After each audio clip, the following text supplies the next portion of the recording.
ವರ್ಷಕ್ಕೆ ಒಮ್ಮೆ ದರ್ಶನ ನೀಡುವಂತಹ ಹಾಸನದ ಹಾಸನಾಂಬ ದೇವಿ ಇಂದಿನಿಂದ ದರ್ಶನ ನೀಡುತ್ತಿದ್ದಾಳೆ.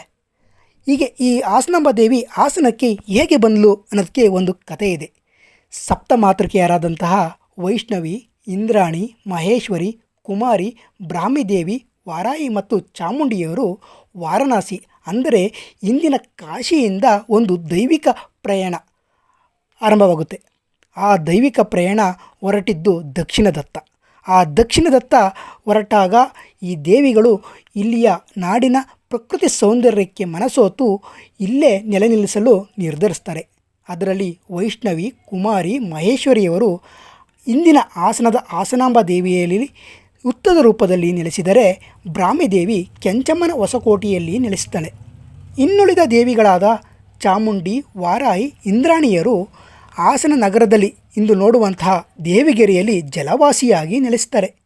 ಈ ಸಪ್ತಮಾತೃಕೆಯರು ಸದಾ ಹಸನ ಅಂದರೆ ಸದಾ ನಗುವ ದೇವಿಗಳು ಆಗಿದ್ದರಿಂದ ಹಸನ ಎಂಬ ಪದ ಮುಂದೆ ಹಾಸನ ಎಂದು ಆಗಿರಬಹುದು ಅಂತ ಇಲ್ಲಿಯ ಸ್ಥಳೀಯರು ಮಾತು ಹೇಳ್ತಾರೆ. ಇಂತಹದೇ ಒಂದು ಹಾಸನಾಂಬ ದೇವಿಯ ಇಂಟ್ರೆಸ್ಟಿಂಗ್ ಸ್ಟೋರಿಯೊಂದಿಗೆ ಮುಂದಿನ ವಿಡಿಯೋದಲ್ಲಿ ಮತ್ತೆ ಸಿಗ್ತೀನಿ. ಜೈ ಹಾಸನಾಂಬ ಎಂದು ಕಮೆಂಟ್ ಮಾಡಿ, ನಿಮ್ಮ ಸ್ನೇಹಿತರಿಗೂ ಶೇರ್ ಮಾಡಿ.